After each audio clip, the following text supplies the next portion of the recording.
O sequestro e assassinato do menino Ivisota, de apenas 8 anos de idade, em 1997, ainda hoje é lembrado com tristeza e indignação.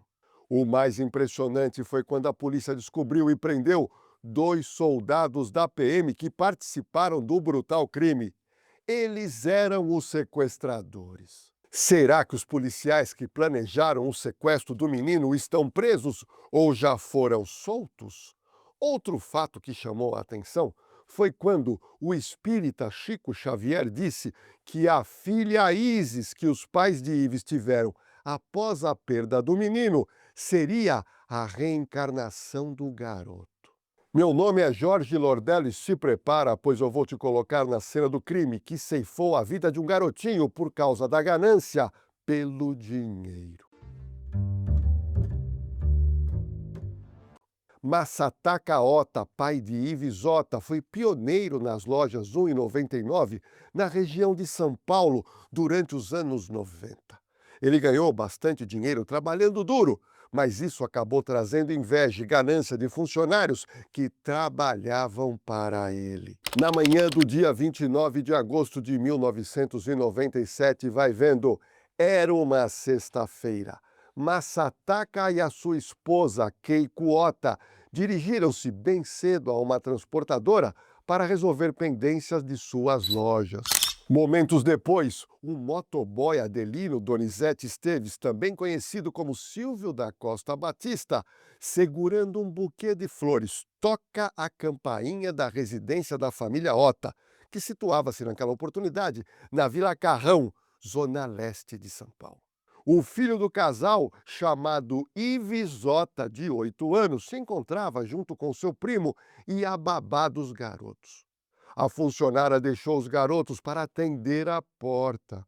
O entregador carregando uma caixa que não passava pelo portão, e aí a babá daquela residência teve que fazer o quê? Ela abriu o portão. E aí o Adelino, quando foi aberto o portão, ele tira uma arma de fogo e anuncia um assalto.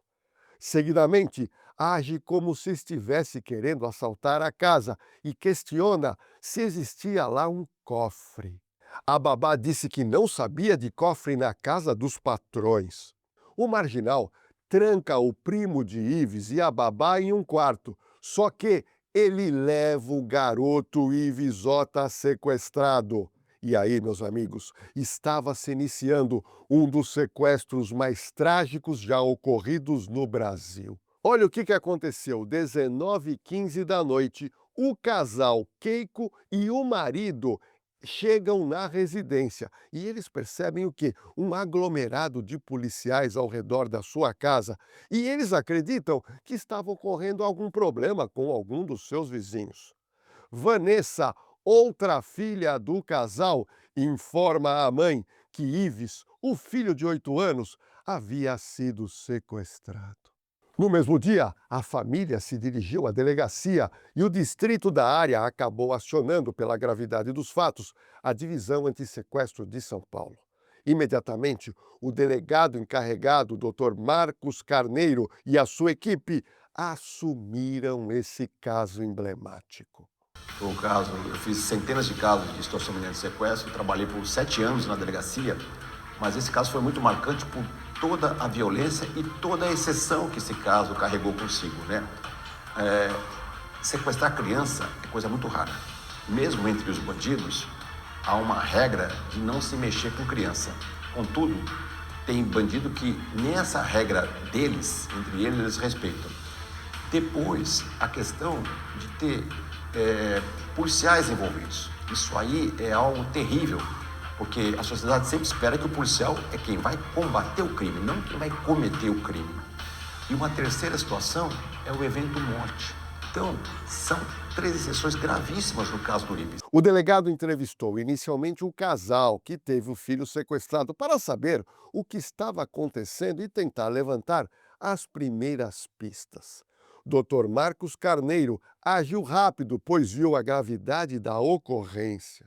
A gente foi comunicado à tarde e na manhã seguinte a gente já tinha, no dia mesmo a gente já tinha mandado um policial para casa para, eventualmente, se fosse o caso de sequestro, a gente se antecipar. orientar a família, etc. Ainda não tinha pedido de resgate. O que tínhamos era só o sequestro, não tinha extorsão. O primeiro pedido de resgate ocorreu no dia seguinte ao sequestro, foi no sábado, no dia 30 de agosto de 1997. E o pedido de resgate foi feito. Eles queriam $800 mil. Primeiro toque foi dar sequestro, desligava. Aí passava 2 dias, 3 dias, falava em dinheiro. O valor que eles estavam pedindo era um valor tão absurdo que nem na época do Antônio Emílio teria esse dinheiro. Depois de 3 dias, os sequestradores ligaram novamente. Neste momento, os investigadores orientaram o casal a pedir uma prova de vida do garoto Ivisota. Ou seja, o sequestrado ao telefone teria que responder algumas perguntas que somente o menino Ives saberia responder. Mas o problema é que as respostas eram confusas e imprecisas. Havíamos feito algumas perguntas específicas, mas que o menino saberia responder porque ele era muito esperto, muito inteligente, e o sequestrador não veio com a resposta. E o interessante é que o sequestrador passou outras informações que eram verdadeiras, porque ele obteve do menino outras informações, mas não eram as perguntas feitas pela família. O investigador da Polícia Civil, que ficou o tempo todo na casa da família, achou muito estranho as respostas que dava o sequestrador. Uma coisa, a pessoa responde outra que seja verdadeira, para a família vai parecer que, nossa, ele está vivo. Serve para a gente, para nós policiais, não é válida essa resposta. A Polícia Civil estava gravando as ligações feitas por esse sequestrador. Quem fala? Ayrton? Chama o Márcio. Quem? O Márcio. Ele não está, hein? Eu tô tentando ligar pro celular dele toda hora, eu não consigo. Ah, é? Aham. Isso. Ele deu uma saidinha, volta daqui a pouco. Tá bom. Tá? É sobre os filhos dele. Ah, tá legal. Tá.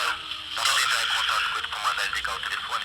Tá bom. Manda ele ligar o celular, tá? Certo. Vou ligar daqui a meia hora. Ah, ok. Um momento. Ele deu uma saída de manhã. Ah, vocês vão tomar... Porque vocês estão desligando o celular pra me rastrear, certo? Vocês vão ligar a última vez pro celular agora. Não, ele tá com ele o celular. Já entendeu essa porra, acabou a negociação, tá me entendendo? Não, tenha paciência. Não. É que eu não posso fazer nada, que o celular tá com massa. A polícia que eu tô ligado. A polícia não, eu sou um funcionário aqui. Eu vou ligar daqui a 20 minutos pro celular dele. Se não atender... A última informação que eu tenho, ele saiu pro banco. Foi resolver os negócios dele. Você trouxa? Me entendeu, né? Então tá bom. A Yolanda tá? Yolanda? Também não, saiu junto com ele pra resolver o negócio. 20 minutos. Se não atender o celular, acabou. Não, é que ele foi arrumar dinheiro. Seu nome inteiro? Oscar. Oscar do quê? Miyashiro. Ele foi tentar arrumar o dinheiro, pelo amor de Deus, tem um pouco de paciência. Olha, se toda essa história policial te inspira a seguir na carreira policial, eu preciso apresentar para você o Instituto Oliver, que é a maior escola preparatória para carreiras policiais do Brasil, todo mundo sabe. Gente, são mais de 2.500 alunos aprovados em concurso para PM, Polícia Civil, Polícia Penal, GCM, Polícia Federal, PRF e muito mais. Além dos cursos preparatórios para você entrar na polícia, o Instituto Oliver também oferece cursos superiores sequenciais, tecnólogos, bacharelados, pós-graduação e também o EJA, para quem precisa concluir os seus estudos. Então, acesse o site ou escaneie o QR Code disponível na tela e dê o próximo passo na sua carreira com o Instituto Oliver. O delegado Marcos Carneiro dá uma explicação importante.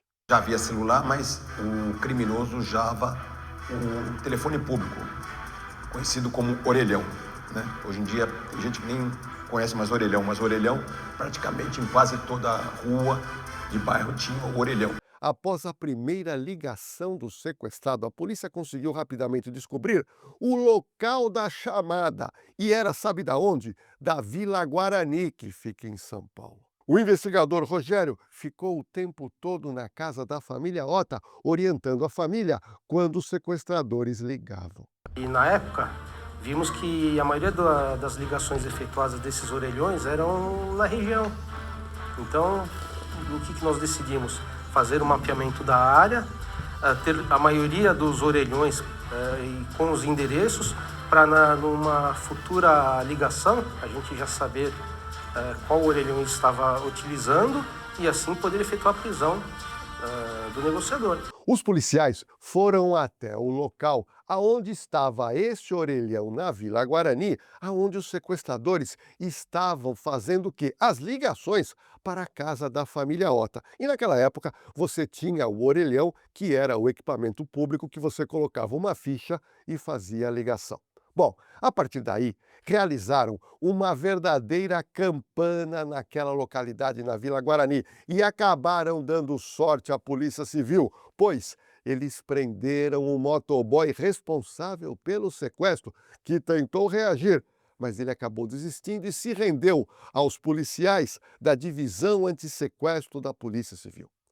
Uma equipe nossa, já posicionada perto dos orelhões, conseguiu prender o sequestrador, que era exatamente o bandido foragido da cadeia que havia ido na casa da família do Ives e sequestrado o menino. O delegado Marcos Carneiro, que logo após a prisão de Adelino, confessou a participação de 2 policiais militares. Mas quando ele fala e ele aponta policiais, para nós foi uma ducha de água fria, porque a gente nunca espera que a polícia esteja envolvida. Quando prendemos todo mundo, nós ficamos na esperança remota que poderia ainda o Ives estar vivo e alguém da quadrilha soltar por medo.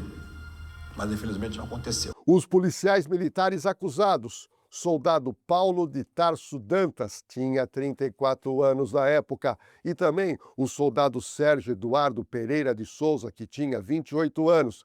E eles conheciam o pai do garoto, eles conheciam o comerciante Massataka Ota há pelo menos 6 anos, pois eles faziam bico de segurança nas lojas do empresário.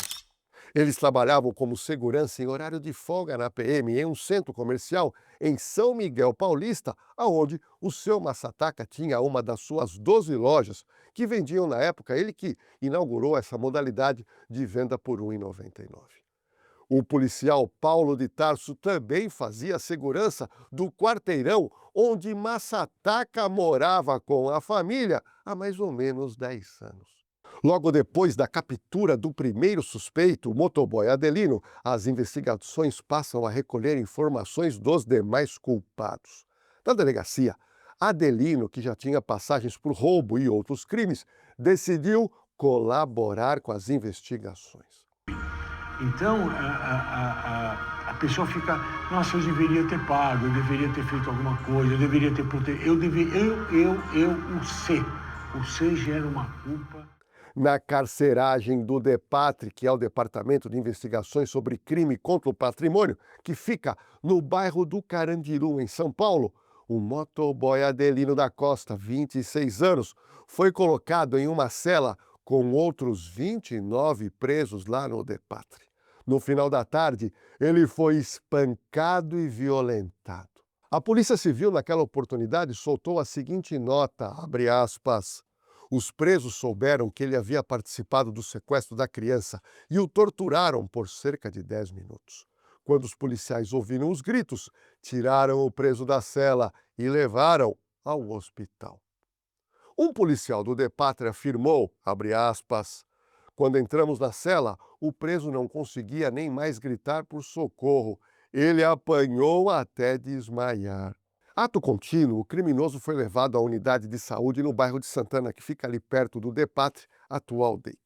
Segundo os médicos, ele apresentava contusões em todas as partes do corpo devido às agressões que sofreu na cela.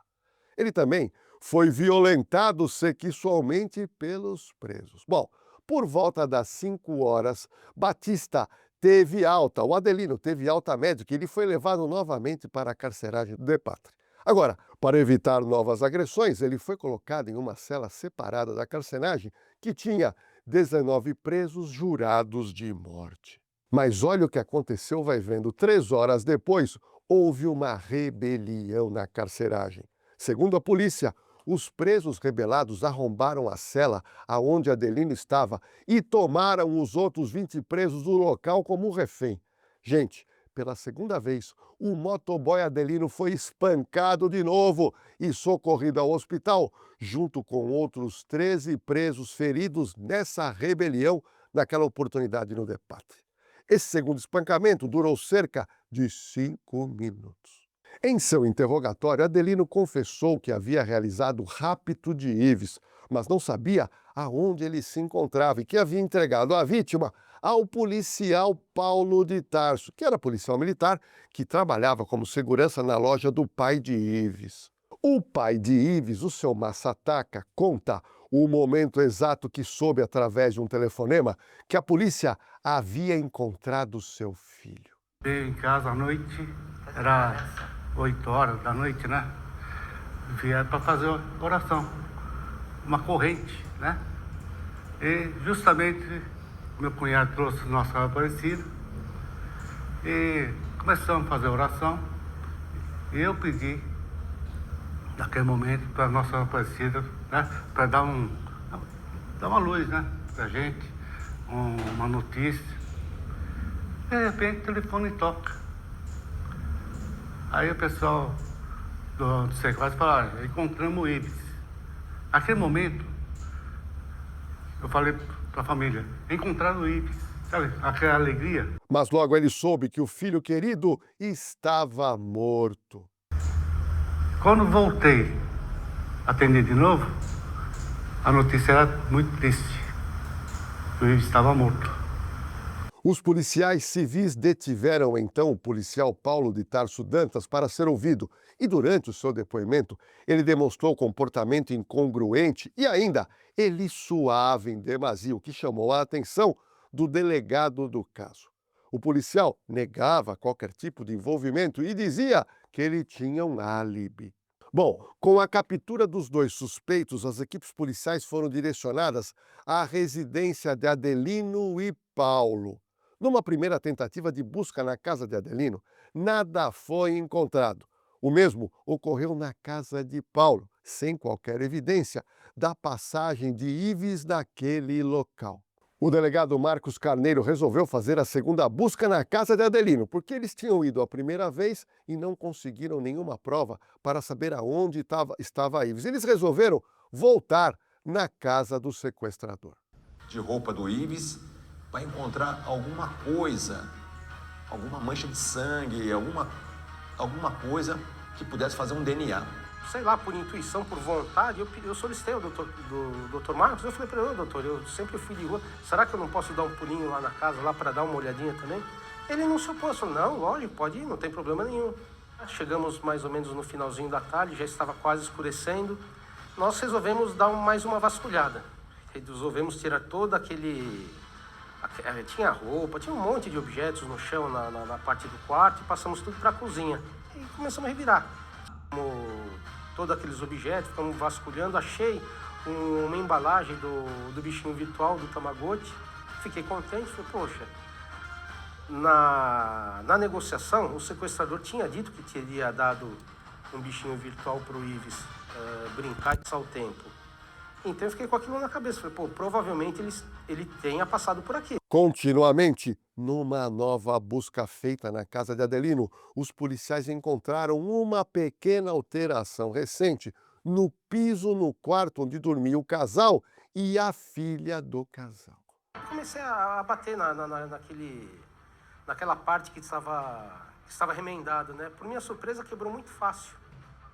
Foi quando eu continuei a quebrar e em determinado momento, a hora que eu bati com a enxada, eu acabei acertando o cotovelo do Ives que estava enterrado ali. O corpo de bombeiros foi chamado e iniciaram uma escavação. Só para você ter uma noção, o piso se rompeu com muita facilidade quando os bombeiros começaram a escavação. E aí, logo foi possível, acredite se quiser, sentir um cheiro muito forte que, na verdade, era oriundo do estado de putrefação da vítima, do Ives, que foi morto e que havia sido enterrado naquela localidade há mais ou menos 10 dias. Os policiais perceberam que foi jogado muito cal em cima do corpo da criança, com o objetivo de obstruir gases e também o mau cheiro. O investigador Rogério conta o que sentiu na hora. Aí eu entrei em desespero, chorei na hora, você fica desesperado. Primeira coisa que você imagina, e se fosse um filho seu ali? É isso que mais marca a gente nesses casos. Mas veja a conclusão do delegado, que chefiou toda a investigação. Foi morto pela investigação que nós fizemos na própria noite, porque depois com o encontro do cadáver na casa do motoboy, que era o sequestrador, ele contou para nós que ele teria matado o menino por ordem do policial. E que por ordem do policial era para esconder o menino também, porque a região toda estava cercada de policiais. E ele chegou a falar de colocar o corpo do menino, jogar o corpo do menino num córrego. Mas o próprio policial teria orientado que era para enterrar. Uma coisa assim que chega às raias do absurdo, né? Quando os bombeiros chegaram ao corpo da vítima, ficou muito claro que tratava-se de um garotinho de etnia oriental. Era Ivisota. O local onde o corpo de Ives foi encontrado, ou seja, o cativeiro, ficava a cerca de 10 quilômetros da casa da família Ota. Adelino contou aos policiais que o PM Paulo de Tarso Dantas foi o mentor do sequestro juntamente com o policial Sérgio Eduardo Pereira de Souza. De acordo com a divisão antissequestro, o soldado PM Sérgio Eduardo Pereira de Souza foi um ajudante do soldado Dantas. Seu apelido era Mocorongo e ilustra sua personalidade mais pacata e meio passiva. Segundo o próprio soldado Eduardo Pereira, que trabalhava como segurança com o soldado Dantas, ele teria sido instigado pelo mentor do plano, seu colega de farda, o soldado Dantas. Os dois soldados da PM trabalhavam em seus horários de folga como segurança nas lojas do pai do garotinho Ives. Eles faziam o chamado bico, mas nesse caso eles atuaram como bandidos sequestradores de uma criança de 8 anos. Eles tinham uma proximidade muito grande do pai do Ives, porque eles trabalhavam na região fazendo a segurança local dos comerciantes. E observaram que o pai do Ives teve uma ascensão econômica muito rápida. Então isso chamou a atenção deles para a questão de ter a oportunidade de sequestrar o Ives. O motoboy Adelino, depois de tirar Ives da casa, vou te contar o que aconteceu, relatos do próprio Adelino. Ele sequestrou o Ives e foi orientado pelo soldado Dantas. Vamos lá. Os sequestradores, eles pediam uma extorsão de R$800 mil à família Ota. Os dois policiais envolvidos, então, decidiram em dado momento matar Ives porque ele teria reconhecido Dantas, que trabalhava com o seu pai. Veja o que aconteceu. O garotinho no cativeiro na casa de Adelino, eventualmente o Dantas foi lá para ver o que estava acontecendo, dar algum tipo de ordem, e o garotinho não estava no quarto e reconheceu Dantas, e ali foi a sua sentença de morte. O Paulo de Tarso veio com viatura de manhã pedindo aumento. E naquele momento que eu estava conversando com ele, meu filho saiu para fora e olhou para ele. Tá? E naquele dia ele foi sequestrado. E justamente quando Paulo de Tarso foi lá no cativeiro, meu filho falou assim: você é segurança do meu pai, né? E olha que Paulo de Tarso mandou matar. Esse foi o ponto-chave para a decretação de ordem para Ivisota ser morto. A primeira coisa que deu errada foi ela identificar o Paulo de Tarso como sendo o segurança do pai. E isso, para mim, foi o primordial para eles terem matado o Ives. Creio que se ele não tivesse reconhecido, provavelmente ele estaria vivo. Nós não suspeitávamos ainda que ele estivesse morto. Para a gente, ele estaria vivo. Segundo Adelino, o próprio soldado Dantas teria ordenado o motoboy a matar o garoto para que não pudesse ser reconhecido futuramente. A mãe de Ives ficou revoltada, pois o policial militar trabalhava há pelo menos 10 anos com a sua família. Era de confiança. Era dobrado. Comia na nossa casa. 10 anos participava das nossas festas, estava em todos os lugares com a gente. E o Ota não fez nada para eles. Muito pelo contrário, tinha muito carinho. nem o Ives. Então, o ódio, né? Então, foi uma notícia muito triste. Naquele momento, a palavra era vingança. Qual ser humano, qual pai que nesse momento não pensa em vingança? Ódio. Sabe? Eu pensei muito naquele momento. Pensei em vingança, pensei em buscar a família deles. Sabe? Porque, para mim, a minha vida tinha acabado. O velório de Ivisota foi extremamente triste e pesaroso. Meu filho lacrado no caixão. Eu falei, não. Eu vou vingar. O ódio ficou tão grande porque era o meu parceiro. Aquilo foi um parceiro tão grande. Eu falei, não, mataram meu filho, eu vou matar eles também. Mas a mãe de Ives logo percebeu que o filho tinha cumprido uma missão. Todo mundo tem uma missão, uns têm maiores, outros menores. O Ives fez esse palco da vida, né? Ele foi o ator para levar vocês à luz, aprender, fortalecer, né? E que não é só esse mundo terreno. Então é um alerta. Vai, faz o seu marido feliz, que você vai ver o seu milagre na sua vida. Vai perdoar aqueles três de coração, porque o perdão é o caminho certo para ter o milagre. E eu estava atrás desse milagre. Massataka Ota pediu ao delegado na época para ficar frente a frente com o policial que o traiu e mandou matar seu filho. Deus estava passando esse recado para ele. Sabe? Então, eu acho que foi até uma missão na minha vida. Em junho de 1998, o juiz da 17ª Vara Criminal de São Paulo, o Dr. José Luiz de Carvalho, condenou o motoboy e os 2 policiais militares envolvidos no sequestro e morte do garoto. O motoboy foi o único dos condenados que confessou o crime. Segundo o juiz, o PM Dantas, homem inteligente e astuto, era o único entre os 3 réus que conhecia a rotina de Massataka. Os soldados Paulo de Tarso Dantas e Sérgio Eduardo Pereira de Souza foram condenados por sequestro seguido de morte. Eles também foram condenados por ocultação de cadáver. Ao todo, cada um dos réus recebeu pena de 43 anos e 2 meses de prisão. O motoboy Adelino Donizete Esteves, além do sequestro e ocultação de cadáver, foi condenado também por falsidade ideológica e falsa identidade. A ele restou uma pena de 45 anos e 6 meses. 4 meses após a devastadora perda do garotinho Ives, os pais, que é o Massataka e a Keiko Ota, receberam uma notícia inesperada. Keiko estava grávida novamente.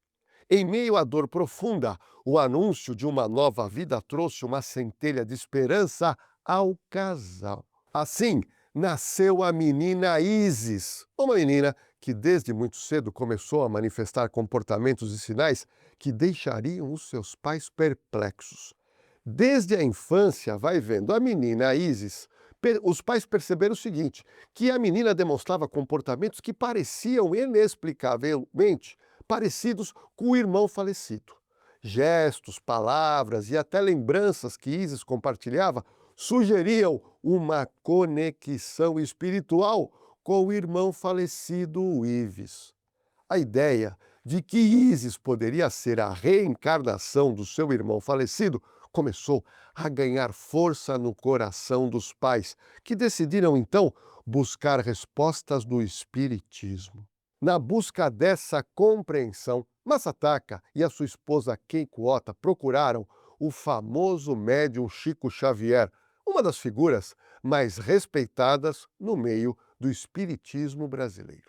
Nasceu, a primeira coisa que ele observou foi a veinha saliente entre essa parte que a Márcia falou que é a reencarnação.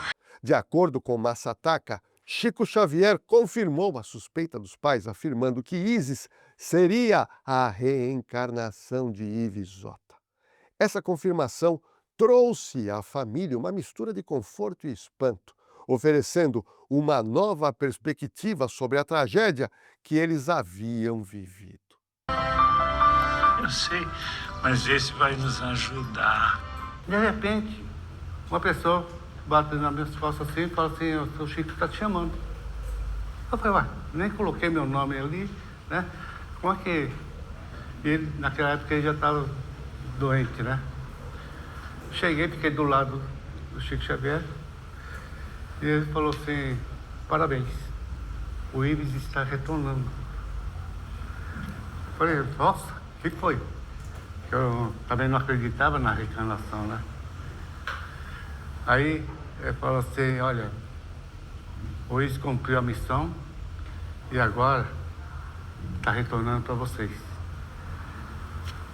Cheguei em casa, falei para ela, o Ives está retornando aqui, ó. Além de Chico Xavier, a família contou com o apoio da sensitiva Márcia Fernandes, que também acompanhou de perto a trajetória da família Ota. Márcia Fernandes compartilhou da mesma crença, reforçando a hipótese de que Isis e Ives seriam a mesma alma, manifestando-se em diferentes corpos. Quando me pediram para fazer a psicografia, eu não sabia que o Chico Xavier já havia falado para o Dr. Márcia que era reencarnação. Aí eu vim para o Instituto e disse, mas como é que eu posso fazer a psicografia do Ives se ele está vivo, está brincando por aqui? E realmente é isso. É a história mais importante que a gente tem de reencarnação. Toda vez que existe uma reencarnação numa família, o que é uma reencarnação? Reencarnar é uma alma reencarnar num outro corpo. Ora vem como homem, ora vem como mulher, ora vem como nosso filho, ora vem como nossa filha, como nosso marido. Os laços são eternos. Isso é muito importante. Essas confirmações espirituais consolidaram a convicção de Masataka Keiko de que Isis era, de fato, uma nova chance de estarem juntos, novamente, com o seu filho Ives. A história de Ives e Isis não é apenas um relato de dor e perda, mas também de renascimento, esperança e conexão espiritual. Essa história mostra como o amor de uma família pode transcender o tempo e superar as circunstâncias mais dolorosas. Embora a tragédia de Ives Ota continue a ressoar como um lembrete doloroso das consequências da violência urbana, a vida de Isis oferece um testemunho poderoso de fé, da resiliência e da crença em algo maior.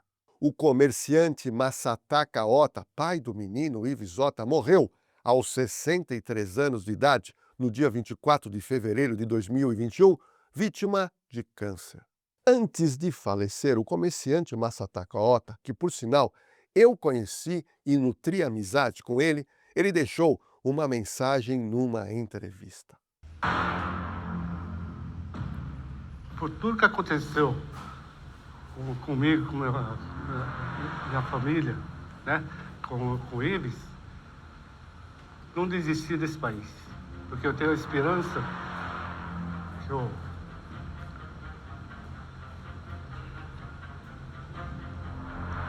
gente emociona.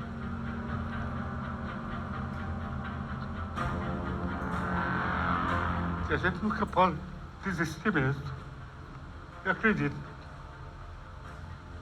No país que chama Brasil, é o melhor país do mundo, tirando essa violência, essa ganância de olhar as coisas do outro, né?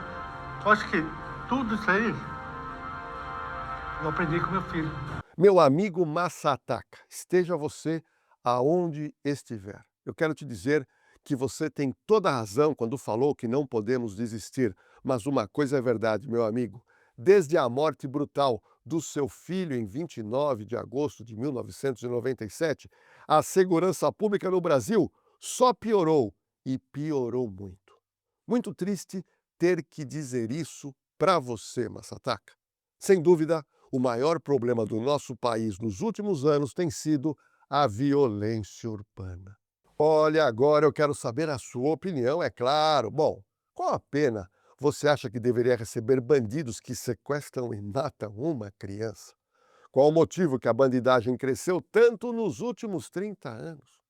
Quando vamos voltar a andar nas ruas sem o medo de ser assaltado? Olha, estou esperando agora, hein, os seus comentários. E para a gente fechar com chave de ouro, eu peço que você prestigie o nosso canal, hein? se inscrevendo e aproveita e dá um like, ativa o sininho de notificação e compartilha as nossas histórias criminais em seus grupos de WhatsApp, ok? Já estou te esperando, hein? No próximo Caso Policial.